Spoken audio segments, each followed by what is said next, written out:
Mike, what is your NBA power rankings this week, my friend? Well, we'll start with Chicago. Chicago's just been playing better. I mean, I had a choice between a few teams. They were just the ones that stood out to me. Still playing well. I know they lost the close game to the Nets earlier in the week, but I just like the way they're playing, and they're going to wind up getting Rose back soon, hopefully. So that'll put them over. Keep in mind that they actually, in their last 10 games, are 6-4, and that's with Dang missing 5 and Noah missing 3 of them. Yeah, and the one guy, two of their best Jackie players. Butler, has stepped up and played very well. Jimmy Butler. Jimmy Butler? Jimmy Butler. Well, whoever he is, he's on my fantasy team. Jimmy I did Butler, pick him up man. last week. Yeah. Jimmy Butler. Mm-hmm. Kobe stopper. The one team that makes the big drop on my list is Memphis. I've had them 5 and 6 the last few weeks. They are 9 this week. Listen, I think they came out of the Rudy Gay trade decent. I mean, when you look at the trades for superstars, they really did get, I guess, the best you could hope for. You get a couple young pieces for the future. I think they got a draft pick out of it, and you get a gamer type in Tayshaun Prince. But the thing that worries me with Memphis is the last few years, they've had these really good teams going into the playoffs that have played really well, minus one of their stars. One year it was Zach Randolph. They made the playoffs without him. Last year, it was Rudy Gay who wound up not being there for the playoffs. And you always thought, man, if they had all their stars, they'd really be able to go far. Well, this year they had all their stars, and they traded one of them and didn't get a star back in return.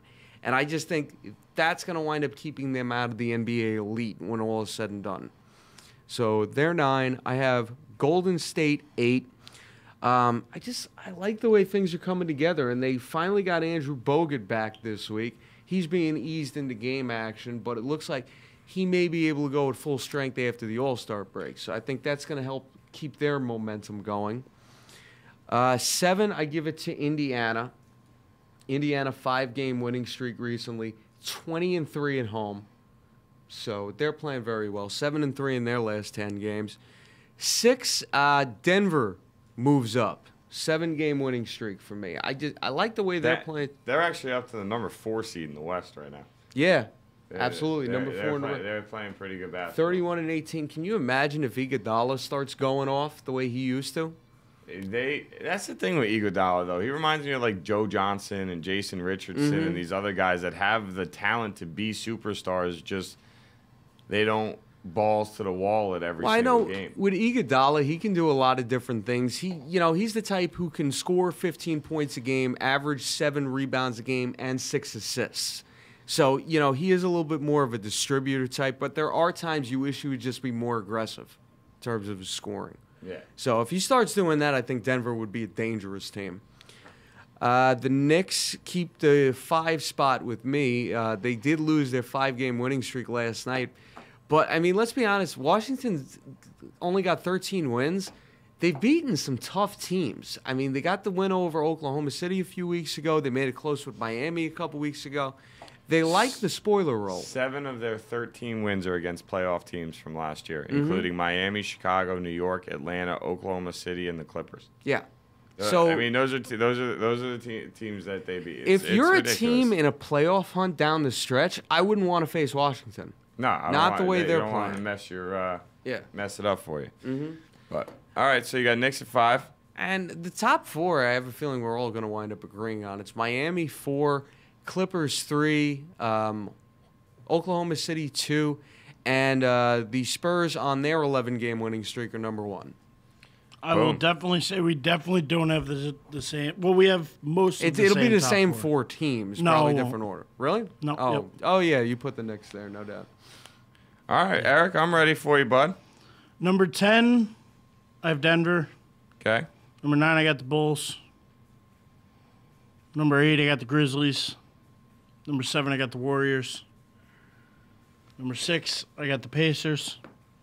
Number 5 is where I have the Clippers. They're reeling. They're crap without. They're 2-5 in their last, or 2-6, I think, in their last 8 games. Yeah, without Chris Paul, they're nothing. They've already proven that. Number 4 is where I have my Knicks. Number 3 is where I got the Heat. Number 2 is where I got the Thunder, and I got the Spurs at number 1. All right. See, and the funny thing is, you look at the Clippers, and I completely agree with you in the fact that they've fallen off so bad without Chris Paul. It's one thing when Blake Griffin misses games, you're sort of like, whatever. But And I'm really even tempted to just put them all the way down to 6 and put the Pacers out of them. Tempted. Pacers have been playing really good ball. People wouldn't think you were crazy if you did it. I'll tell you that. Pacers are playing really good ball. I did not knock LA that far back. I kept them in my top 5, but I kept them at 4. But anyway, I actually put Brooklyn at 10. They've fought their way back into the thick of the top 4 teams in the Eastern Conference. See, I couldn't do it because I thought they should have beaten the shorthanded Lakers. I really thought they should have won that game. Look, man, after I watched that Kobe dunk, they had no chance in that game. When Kobe looks like he's 26 again, you're screwed. I put Brooklyn at 10. I got Chicago at 9. I'm the same way you guys dropped Memphis backwards. I got them back at 8. I jumped Denver up into 7. Denver at 7. Got Indiana at 6. I am with both of you on the thought that this team could end up hitting that top 5 by the All-Star break if they keep playing the way they're playing. I got the Knicks at 5. I got the Clippers at 4. But honestly, after Erich, after you listed yours, I can't lie. I actually more agree with you in flopping the 2 of them right now. I think the Clippers are 100% healthy. I like them more than the Knicks. But right now, I could flop them without having a hard time doing it. That's for sure. But I put the Knicks at 5, Clippers at 4, Heat at 3. I actually kept the Spurs at 2 and kept OKC at 1. I just think when I look at those 2 teams, I know San Antonio's on the 11-game win streak, and I think OKC is that damn good.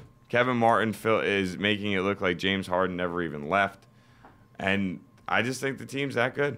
I really do. I'm a huge fan of OKC and what they do out there, and they have what I think is going to be this year's MVP on their team. So